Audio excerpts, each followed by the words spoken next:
Bien, vamos a dar inicio a la tabla de hoy día.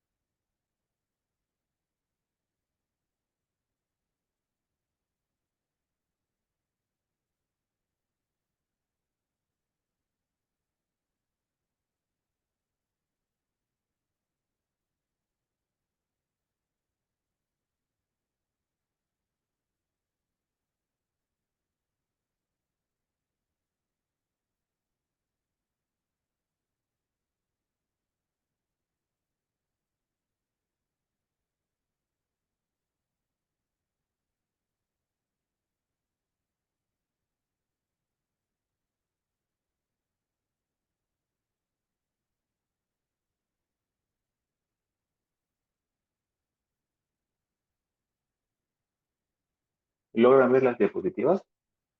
Sí, ¿no? ¿Verdad? Sí, Bien, sí, sí, logran verlo.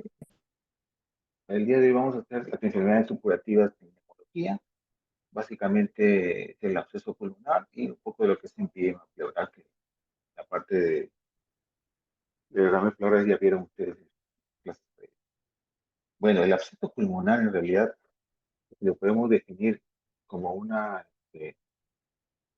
necrosis del parénquima pulmonar, que mayormente se da por una infección polimicrobiana, característico del absceso. Múltiples gérmenes y entre ellos predominan los anaerobios. Se da un contenido purulento y se dice que debe ser más de 2 centímetros. Muchas veces la génesis de eso también se da con las bacterias necrotizantes, que al final forman también una cavidad.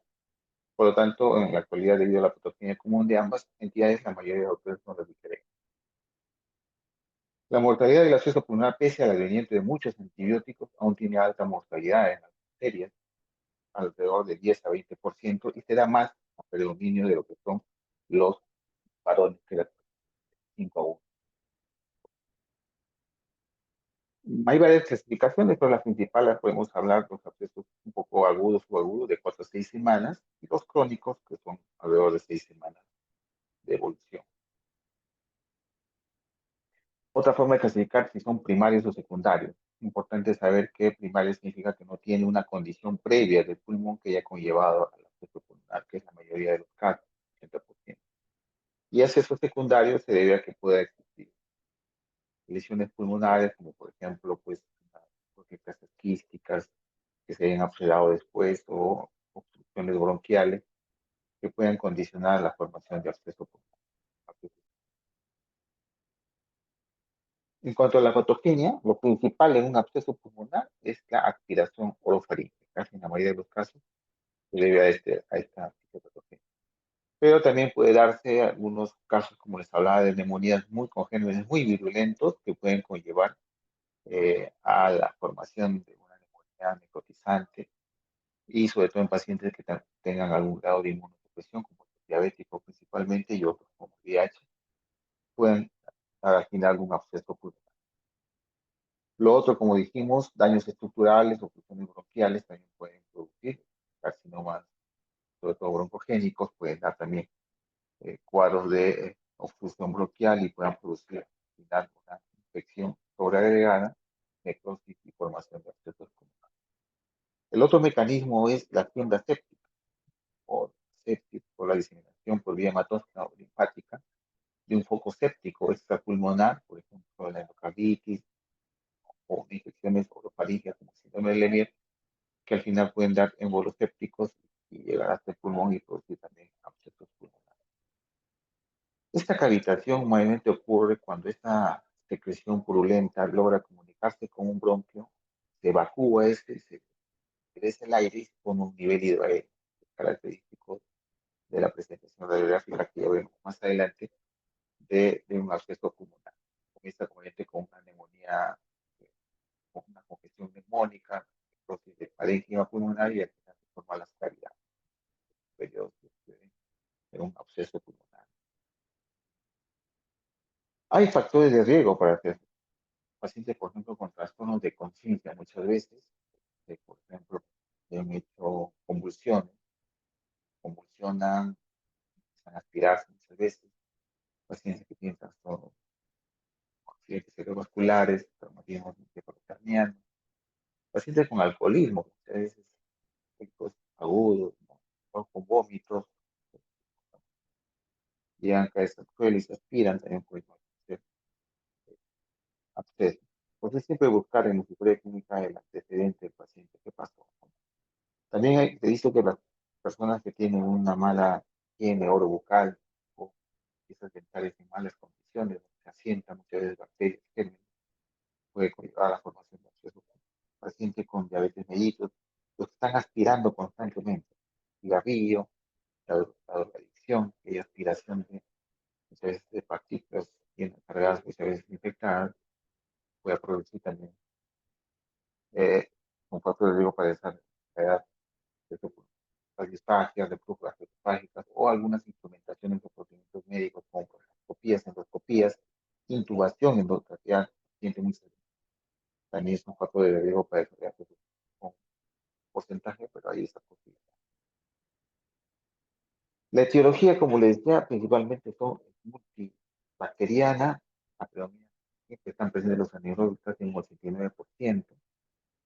Existen cepas mixtas, ¿no? Los gérmenes involucrados son pues, anaerobios, streptococcus, anaerobios frágiles, el Fusobacterium nucleatum, la Protella melgénica, los aerobios a la cabeza, el estafilococo y la Klebsiella, a sus cavitaciones pulmonares, no están más atrás, no de importancia, poco piógeno, pseudomonas, y aquí sabemos que vale muy antiguo ya esto, que el 46% de los cultivos de arroz pulmonar se aislaron únicamente anaerobios y el otro 43% cepas mixtas, aerobios con siempre se involucrar los anaerobios.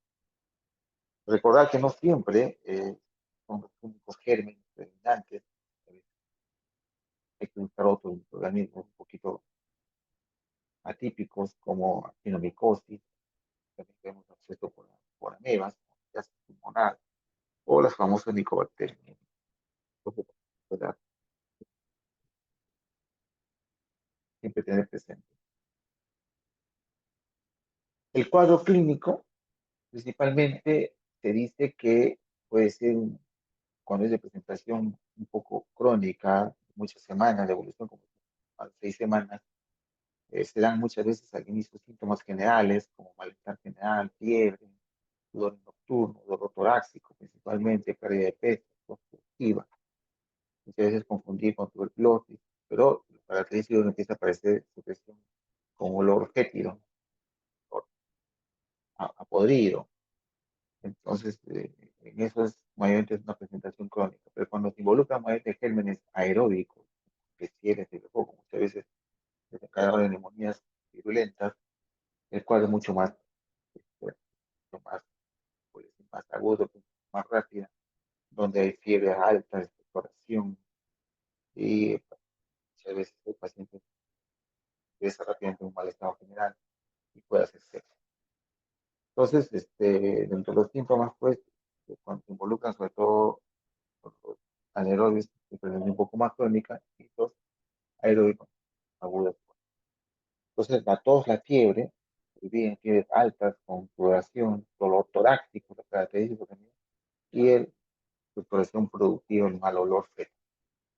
También conlleva un poco de hemofisis, pues, rasgos estoicos, hay también un poco de exploración brusca, sobre todo cuando se libera es un momento puede haber una vómica, y todos los síntomas generales, pérdida de peso, los dedos hipopláticos, malestar. El examen físico va a depender muchas veces de la localización y el tamaño del absceso. Un absceso grande, pegado hacia la parte de la pared, podemos ver pues, parenquimales como la área, signos de condensación como crépito, húmedos, egofonía. Muchas veces a la percusión puede haber matidez, o trombólico tubárico, y hay veces se complica el acceso a veces con derrames pleurales, ¿no? Puede haber otros pleuríticos. Los periodos, como ya hemos dicho, una etapa inicial será en la primera semana, síntomas generales, fiebre, escalofríos, caimiento, La segunda semana es una tercera semana te da una tos productiva, tóica muchas veces, que aumenta la cantidad de expectoración, el olor fétido aparece frecuentemente, se presenta más, pues, como ya, náuseas, constante, y a veces se repiten muchas veces. Entonces, pues, la etapa ya supurativa es cuando ya se consolida la forma de la peste, el paciente empieza a presentar sudoración persistente, maloliente, ¿no? Muchas veces con dolor pleural constante, el paciente empieza a tener de astenia, de lanzamiento, y muchas veces, a veces se complica con un pioneumotórax, complicaciones en la pierna. A veces estas perforaciones pulmonares pueden broncoaspirarse hacia el lado lateral y el paciente fallecer o por la misma sepsis, si es que no se estaba bien.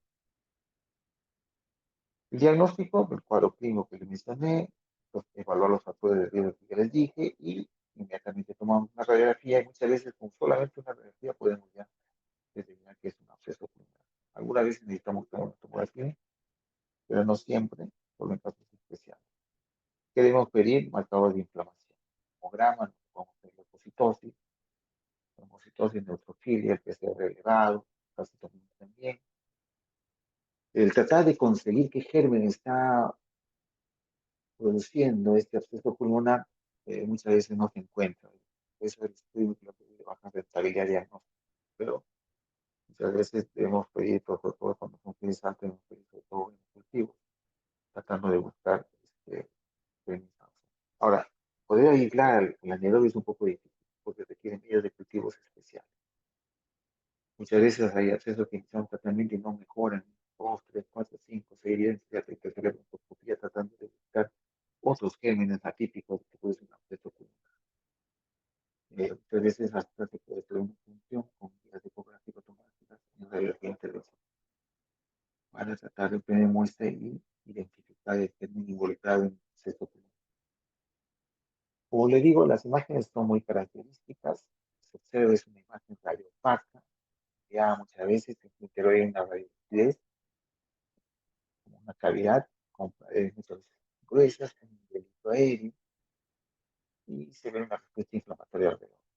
En la localización, normalmente después en la parte posterior de los lóbulos superiores o segmentos superiores de lóbulos inferiores. Frecuentemente es en el lado derecho. En la vía neurotibial del hipólito tenemos hasta dos pacientes con absceso, justamente es en el lado derecho. Y eso se debe a que pues, la disposición pues, de los bronquios. El bronquio izquierdo es más horizontalizado y el bronquio derecho es más vertical, por lo tanto las aspiraciones son más frecuentes en el lado derecho. La tomografía se solicita cuando la radiografía no define muchas veces la lesión cavitaria, muchas veces podemos encontrar múltiples, como decimos, neumonías necroticantes con varias cavidades, o si sospechamos de que puede haber cuadro neoplásico de por medio, cáncer, obstrucción o producción. Para diagnóstico inicial también tenemos que entender bastante lo que es quistilativo, que viene del sur, ahí el famoso signo de camalote, como estamos en el lado derecho, ¿no? Paredes son tan gruesas, pero no hay respuesta inflamatoria. Es decir, que la respuesta que hay una respuesta inflamatoria. También tenemos las bulas, con gas, pues, contenido, pueden ser, pero tiene la característica de tener paredes delgadas, paredes, comparado con la absceso que son paredes gruesas. Entonces, también nos sirve la tomografía en absceso porque tenemos a veces, muchas veces temas ventriculares o abscesos pegados a pared que pueden ser confundidos con edema, ¿no? En estos casos, la formación de un ángulo, edema, pues, en cambio del absceso es agudo en cuanto a la formación del ángulo del absceso de la pared con respecto a la pared torácica. Es una forma de diferenciar. Y no solamente hay procesos infecciosos que pueden producir cavidades. Como dijimos, el cáncer, neoplásicas, que se cavitan, enfermedades patológicas como la entonces Beckham, bueno, también cavitarias, cuadros de histoplasmosis, secuestro pulmonar, bronquiolitis quísticas, películas con infarto pulmonar también, la zona central se infarta, se lisa, no necesariamente es una pulmonar, le dijimos de quiste diatrigo pulmonar que viene del sur, bueno, la paracomiasis, que son viven cerca de los ríos, un parásito también, y otras patologías que puedan producir también lesiones capitarias, que siempre hay que tenerlas presentes en el tipo de intervención. El tratamiento, realmente pues, se inicia un antibiótico empírico de amplio espectro, con la intolerancia tenemos que cubrir tanto temas aeróbicos y anaeróbicos. Se da en las primeras 2 semanas, 1 o 2 semanas de vía endovenoso, por rápidamente podemos limitar esa lesión purulenta, la bolsa de pus, fue comprobado en los jefes. Entonces, endovenoso de 7 a 14 días y luego ya si el paciente ha mejorado, completamos hasta 8 semanas de tratamiento, aproximadamente 4 8 semanas, vía oral. Entonces, los antibióticos para cubrir alrededor del 80-90% de las infecciones polimicrobianas, tenemos las preparaciones de tercera generación, al ceftriaxona. Zona, tenemos las aspirinas, cefepime, asociado a un antibiótico que cubre gérmenes anaerobios, principalmente la clindamicina, ¿no? La clindamicina es créeme que puede este, conllevar a los que en caso que haya una reacción adversa, clindamicina, pues, para la viola podemos usar el amóxido clavulánico, también tenemos tan, en caso que haya alguna contraindicación, podemos usar la quinolona de segunda tercera generación, como leoproducina, multiproducina, ciprofloxacina. Y en caso de resistencia o respuesta al tratamiento, podemos usar es el miedopené que cubre gérmenes anaerobios y gram-positivos principalmente. Y si pensamos como causa el estafilococo vancomycin para las pseudomonas, muchas veces la que bacán junto con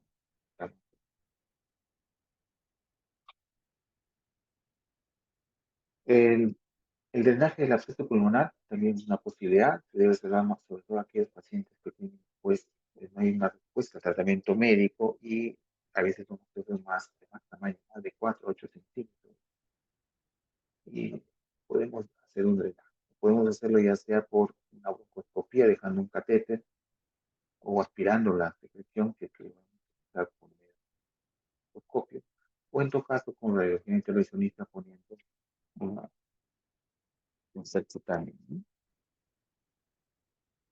Una VIPA que le dicen, en un catéter donde se va a evacuar el, muchas veces eso también ayuda para.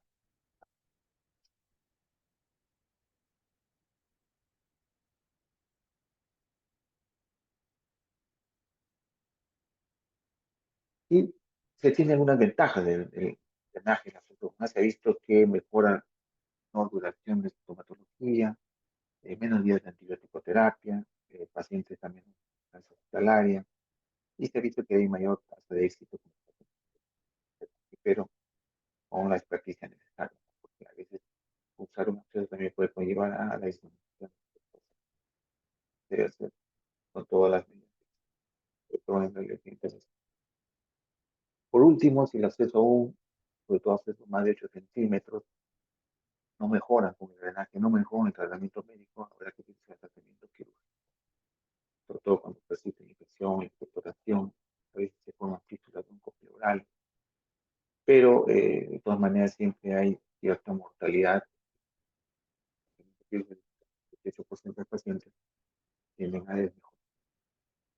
El drenaje estructural es otro tratamiento. Muchas veces los pacientes empiezan en la expectoración y hay que enseñarles porque no se respiren al pulmón con forma lateral. Entonces, se deben hacerlo por eh, realizadores, técnicos realizadores que sepan, especialistas que sepan manejo de estas situaciones ambulantes y el paciente pueda saber eliminar.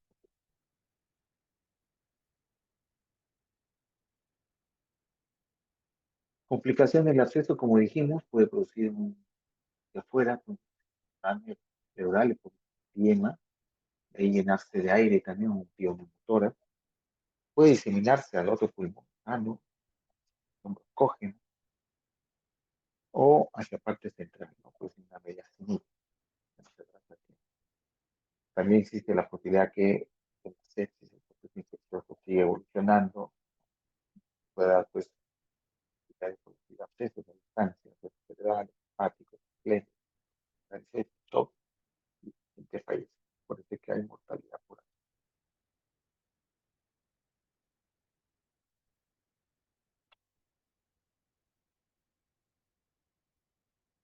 Bueno, esa es la primera parte sobre lo que es absceso pulmonar. Vamos a hablar de lo que es el enfisema pleural, que también ya ustedes han dicho su clase de pleural, pero desde el punto de vista infeccioso, vamos a definir el enfisema después por acumulación de líquido purulento en el espacio pleural. También puede ser la presencia de un líquido turbio, pero que tenga algunas condiciones de bioquímica, en la cual vamos a encontrar cosa baja, DHL elevado, pH ácido. Se dice que estos enzimas, en gran parte se desarrollan al inicio por un paranemónico y cuando se complican el tiempo. La epidemiología, nosotros podemos decir que el 70, aproximadamente el 70% de los enzimas, como causa, como decimos, un proceso neumónico, o al revés, las neumonías, muchas veces casi entre el 20 al 50, 57% desarrollan derrame pleural. Y de esto, 40%, entonces siempre paciente que tenga neumonía y que está observando, monitorizando a los pacientes, porque pueden desarrollar. La fisiopatogenia también tiene una fase Disculpe, exudativa, doctor. donde hay un Disculpe, desarrollo ¿está compartiendo un ciliar, PPT? focalizada, aumento de prófilos, este aumento de la permeabilidad hace que se produzca un derrame pleural libre, muchas veces es transparente, poco de sudado a sudado, por lo tanto no requiere colocación o cantidad, y son los derrames pleurales paraneumónicos que muchas veces hay que observarlos y probablemente se resuelven con si vemos estos líquidos transparentes. Ya si se da la fase fibrino-purulenta, bien se va pasando 72 horas por pruebas de día, y ya se da ya una translocación bacteriana, podemos encontrar ya la bacteria en el sitio pleural, hay aumento de toda la respuesta inflamatoria, componentes Doctor, proinflamatorios disculpe, no profilácticos, está compartiendo cascada de en coagulación pantalla. instructiva, hay una respuesta inflamatoria mayor. En estos casos ya podemos, cuando hacemos el análisis bioquímico, la glucosa es baja, digamos, por decilitro, el pH, si podemos analizar de este líquido, va a ser en 7.2 y el DHL va a estar bastante elevado.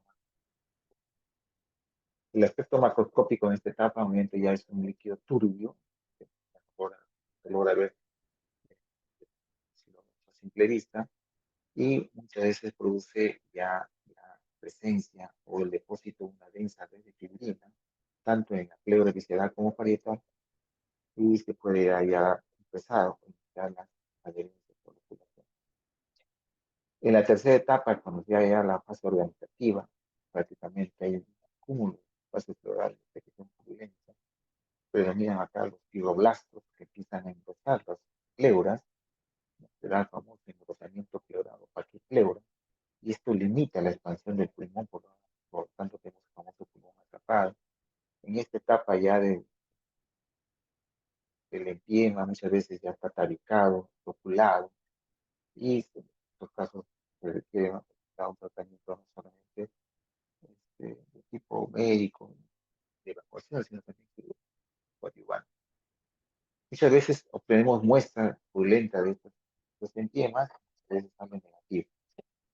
Por lo tanto, podemos decir que los pacientes que han sido tratados previamente con antibióticos o el germen que predomina es anaeróbico, como dijimos, a veces son muchos laboratorios tienen los medios necesarios para hacer cultivo de superficie, o muchas veces está loculado y hay zonas loculadas estériles y zonas infectadas, bacteriamente, es la razón que a veces nosotros está saliendo purulento y es negativo. Entonces, muchas veces son la causa del empiema. Bueno, esa es la fisiopatogenia, ¿no? Que también ha sido más anterior de pleural, pero este es todo los pasos que habíamos hablado, fase explorativa, inoculante, fase administrativa. Pero hay una fase previa, en la cual se inflama la pleura, ¿no? Que no hay mucho líquido, se llama pleuritis seca. En esta etapa el paciente tiene un dolor y bueno, estamos en escucha la obstrucción. La etiología muchas veces es de origen comunitario, por tal estreptococo, o estafilococo, nativos, y se denomina nosocomial el estafilococo y los daños nativos a la cabeza. También puede haber estreptococo, estreptococo.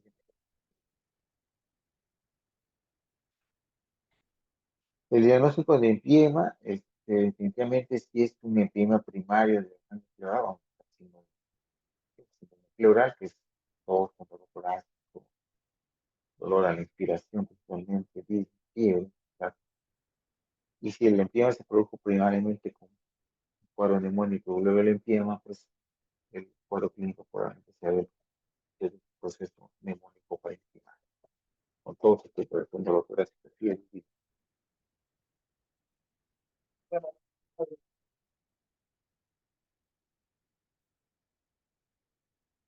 En cuanto a las imágenes que necesitamos, la radiografía de tórax es prioritaria, donde vamos Doctor, no se ve ninguna imagen, disculpe, no está compartiendo pantalla. ya, a ver, vamos a ver, ¿no?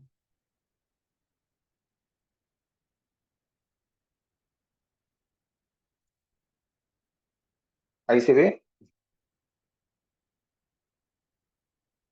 No, doctor. Parece que hay algún problema.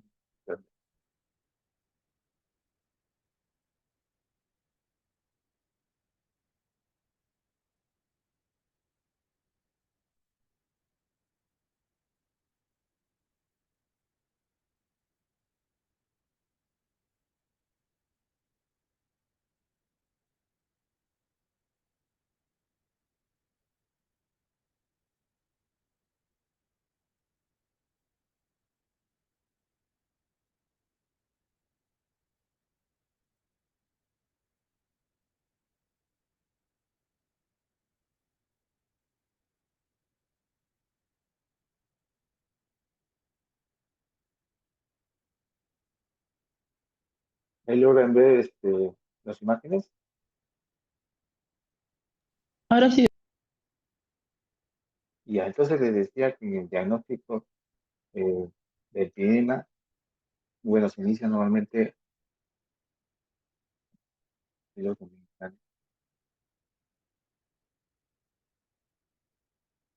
inicia con la sospecha clínica del examen físico y como le decíamos, la parte de si es un proceso neumónico podamos tener síndrome parenquimal. Si solamente es un derrame pleural, un edema propio pleural, pleural. En cuanto a las imágenes, el examen que nosotros es en primera instancia la radiografía, es de fácil obtención, de bajo costo, y lo que vamos a ver es signos de derrame pleural. Vamos a obturación del ángulo costofénico y la curva de la moción que vamos a observar.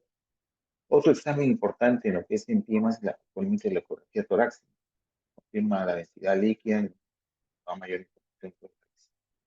Y en cuanto a la tomografía, es decir, de primera instancia no se solicita, pero en caso de, como digamos, un acceso, también para diferenciar como diagnóstico diferencial con otras patologías, como veremos más adelante. Por ejemplo, la defensa escolástico, obturación, el ángulo ortopédico, la curva de Amazon, pero muchas veces solamente es un derrame pleural, también puede haber un componente parenquimático. Entonces, la radiografía nos permite ver la extensión y el grado de compromiso.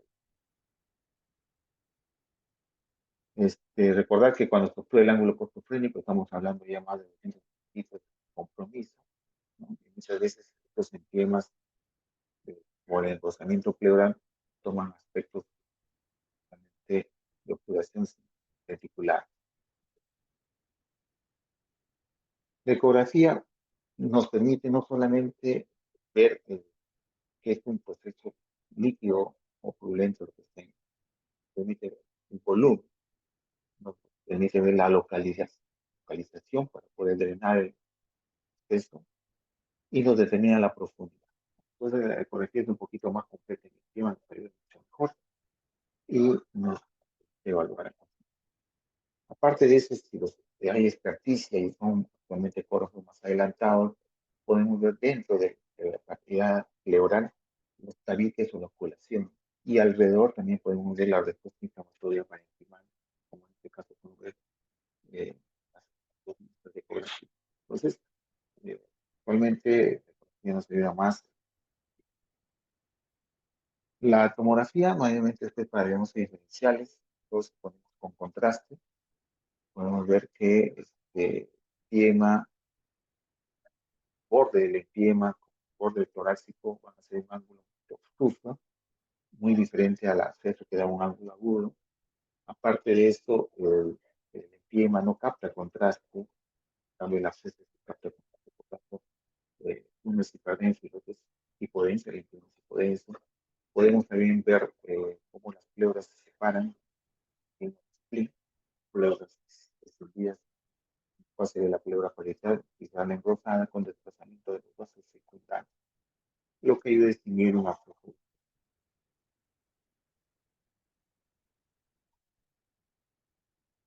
El diagnóstico de empiema, pues, al final tenemos nuestro cuadro clínico, sospechamos, lo que tenemos que hacer efectivamente es hacer la punción con la toracocentesis para evacuar este líquido, analizarlo, sobre todo. Entonces vamos a hacer un diagnóstico, una toracocentesis diagnóstica y terapéutica. Si sospechamos solamente que es un compromiso, a veces pleural propiamente, de todas maneras, hacer la toracocentesis. Pero si vemos que es un derrame paranemónico pequeño de un proceso probablemente una neumonía inicial, está en tratamiento, hay que tener mejor un comportamiento más conservador y de repente con tratamientos hospitalarios. Cuando analizamos el líquido que tengamos de la colocacentesis, vamos a tener los aspectos macroscópicos, muchas veces la purpurez o la turbidez, nos vaya a hablar ya de bien, hay que mandarlo a analizar microscópicamente, haciendo la celularidad para ver si hay polimorfos claros, si hay la presencia de germen, pidiendo la atención de gran, o sea, también analicemos el líquido buscando efecto bioquímico. Ya dijimos, repetimos, hay glucosa baja y consumo de glucosa debido a que hay gérmenes de tiempo. El DHL está elevado, más de 1000, el PCR 5 gramos. Acá muestras la dosis de PCR, más de 100 miligramos por litro y el pH es ácido. Entonces, son criterios bioquímicos de pie. Otros exámenes hay que aprovechar, siempre pensando que puede ser de repente una tuberculosis, que mandar citoscopías, PAP, hacer los clásicos, no sé que de fondo sean clásicos. Siempre pedir cultivo de gérmenes comunes, puede estar involucrado comúnmente los aeróbicos también. Y el ADA en el empleo no nos ayuda mucho porque es bien elevado, se eleva bastante, por lo tanto, el ADA, bueno, han recibido clase de tuberculosis, pero el ADA en el líquido plano nos permite el diagnóstico de TS pleural, pero casi todos se empiezan a elevar, por lo tanto, para diagnosticar tuberculosis con ADA en el empleo. Y lo macroscópicamente, ¿qué podemos observar? Bueno, pueden haber varios aspectos, entre turbidez, achocolatado, bien. A veces podemos encontrar, pues, color lechoso, neograsoso, estilo tórax, o de forma sanguinolenta. Hay hemotórax, sí, o tórax también. Hay la presencia de glóbulos rojos y la tinción colosal. Bueno, entonces, siempre hay que hacer diagnósticos diferenciales. Macroscópicamente ya podemos ver qué tipo de llamas. La etiología, como ya dijimos, cuando es de la comunidad es el estreptococo, anaerobios, negativos, estreptococos, cuando es un empiema, normalmente hospitalario, hablar de actualmente nativo, resistente, y también hay un grupo de anemia. El tratamiento antibiótico debería basarse en las recomendaciones propias de, de la microbiología local, ¿no? Varios hospitales siempre, donde se hará. Hay que ver también que debe ser empírico, precoz, rápido. Hay que ver también la parte del paciente, del paciente, y la actividad antibiótica en el líquido. También tratamientos son prolongados de 4 a 6 semanas. eh, y también existe un empiema propiamente de origen comunitario, como se propone como concentración más clindamicina. Sí sale por las penicilinas a los antinolona, como ciprofloxacina. Y si el paciente ya mejora, para ir a completar el tratamiento viral, digamos, si hablamos de gérmenes intrahospitalarios, asociados a merobios, sobre todo están involucrados los gran negativos, poco resistente, con un carbamazepina o linezolid, asociado a un carbapenem, o una cefalopramina de tercera generación antiseudomónica, casi asociado siempre, no se olviden, a curaciones como metronidazol o principalmente clindamicina. No se recomienda el uso de macrólidos porque los sistemas artículos pocas veces pueden hacer esto o empiemas, y los aminoglucósidos tienen baja penetración en el espacio pleural. Por lo tanto, tipos de antibióticos no se usan mucho en el tiempo. Luego, lo que hay que hacer, pues en todo proceso curativo, empiemático, hay que drenar. Drenaje, hay que colocar un dren, que es un dren torácico grueso de 24 a 32 French de diámetro, ¿no? Sobre todo cuando veamos ya más del 50% de tórax está comprometido, presencia de loculaciones, septos en su interior, engrosamiento de las pleuras, presencia de germen, todo eso, ¿no? Todos los criterios de empiema, pues, empiema diagnosticado, empiema que hay que. ¿Dónde se coloca el dren torácico? Mayormente coloca en el cuarto, quinto espacio intercostal y la línea axilar media o anterior. Ese es el momento de la colocación. O donde se puede ubicar, eso con la ecografía, con el mayor foco de purulento.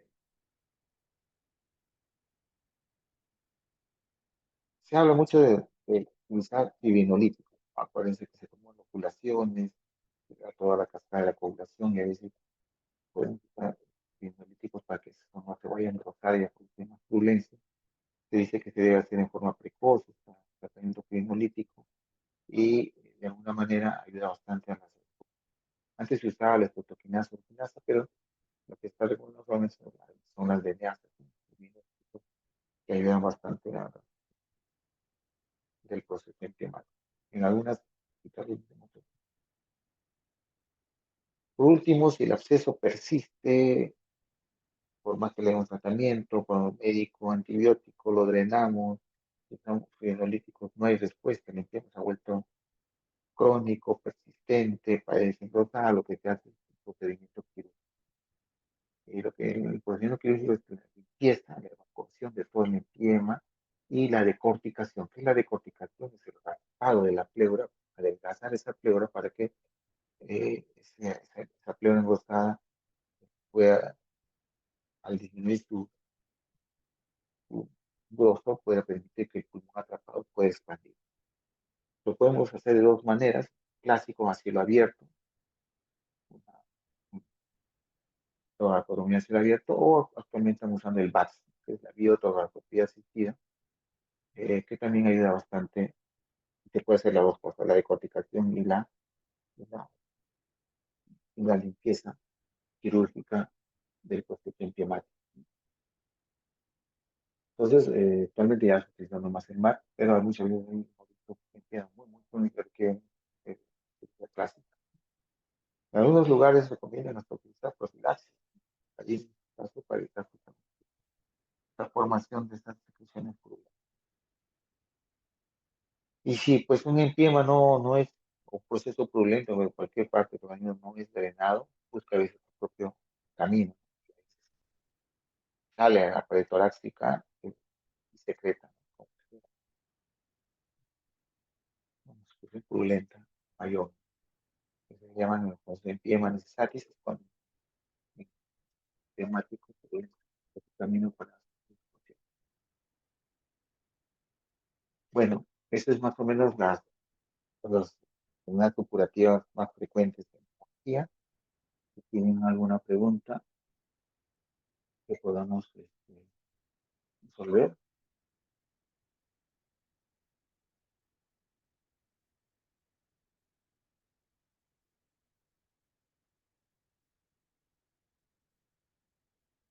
Bien, agradecemos su asistencia y atención a esta clase. Y será hasta otra.